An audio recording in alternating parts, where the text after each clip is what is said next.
Assalamualaikum warahmatullahi wabarakatuh. Perkenalkan saya Tia Atifa Salma dari Fakultas Ilmu Komunikasi Jurusan Jurnalistik 2016.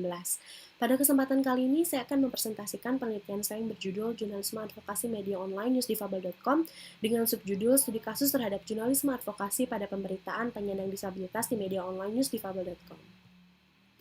Konteks penelitian di dalam penelitian saya ini adalah mengenai penyandang disabilitas dan juga media online newsdifabel.com, di mana penyandang disabilitas di Indonesia masih menjadi kelompok yang terasingkan dari kehidupan bersosial masyarakat. Padahal penyandang disabilitas di Indonesia memiliki hak yang sama dengan masyarakat non-disabilitas. Hal ini dikarenakan minimnya edukasi masyarakat luas mengenai penyandang disabilitas, dan dibutuhkanlah peranan dari media untuk bisa menginformasikan dan juga mengedukasi masyarakat luas mengenai penyandang disabilitas. Hadirlah media online newsdifabel.com. Dengan jargon menyuarakan fakta akurat dan seimbang, media ini hadir untuk dapat mengedukasi dan juga mengadvokasi masyarakat luas mengenai penyandang disabilitas. Rumusan masalah di dalam penelitian ini adalah mengenai bagaimana jurnalisme advokasi di media online newsdifabel.com pada penyandang disabilitas. Dari rumusan masalah ini diturunkanlah menjadi 3 pertanyaan penelitian. Yang pertama, membahas mengenai bagaimana media online newsdifabel.com menerapkan jurnalisme advokasi di dalamnya. Yang kedua, mengenai bagaimana media online newsdifabel.com merepresentasikan penyandang disabilitas kepada masyarakat luas. Dan yang ketiga, mengapa media online newsdifabel.com ini menerapkan jurnalisme advokasi di dalam medianya. Kerangka pemikiran yang digunakan di dalam penelitian ini adalah sebagai berikut, di mana penerapan jurnalisme advokasi dilakukan oleh media online newsdifabel.com kepada penyandang disabilitas dengan menggunakan jurnalisme online dan jurnalisme advokasi dengan teorinya, juga dengan pendekatan studi kasus untuk menjawab pertanyaan penelitian. Metodologi penelitian. Metode penelitian yang digunakan di dalam penelitian ini adalah metode penelitian kualitatif. Dikarenakan peneliti ingin menyajikan topik mengenai penerapan jurnalisme advokasi ini secara lebih detail dan terperinci, juga lebih enak untuk dinikmati. Lalu, pendekatan studi kasus adalah pendekatan yang digunakan di dalam penelitian ini. Dikarenakan peneliti menemukan kasus positif di dalam subjek yang diteliti oleh peneliti, di mana subjek ini merupakan subjek yang sangat unik jika dibandingkan dengan subjek-subjek serupa lainnya, karena subjek penelitian dalam penelitian ini adalah media online newsdifabel.com.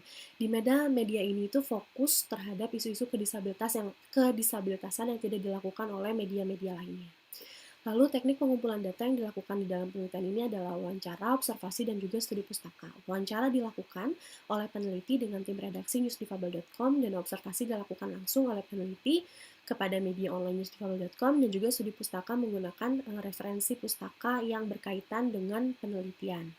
Lalu uji keabsahan data yang digunakan di dalam penelitian ini adalah triangulasi data.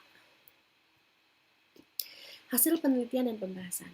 Hasil penelitian dan pembahasan di dalam penelitian ini adalah sebagai berikut. Untuk menjawab pertanyaan nomor 1, yaitu bagaimana jurnalisme advokasi diterapkan di dalam media online newsdifabel.com, dari hasil wawancara yang telah dilakukan oleh peneliti kepada tim redaksi newsdifabel.com, didapatkanlah hasil seperti ini, di mana isu mengenai kedisabilitasan ini diidentifikasi oleh tim redaksi, dipilih mana isu yang lebih urgent dan lebih penting untuk diangkat. Lalu dilakukanlah liputan oleh jurnalis.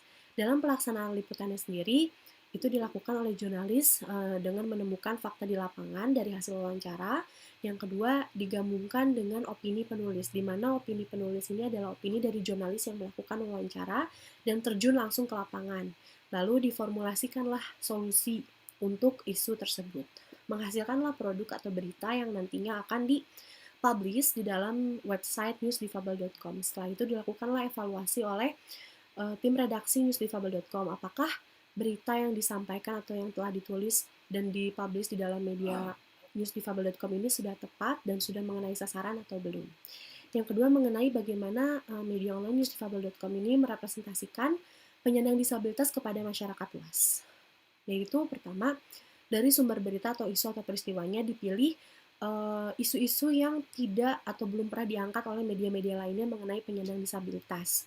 Lalu dilakukanlah pelaksanaan liputan oleh jurnalis, lalu setelah dilaksanakan liputan, diolah fakta yang telah didapatkan sebelumnya, lalu menghasilkanlah produk atau berita. Nah, produk atau berita inilah yang menjadi representasi penyandang disabilitas oleh media online newsdifabel.com untuk masyarakat luas. Lalu dipublikasi ke dalam website newsdifabel.com.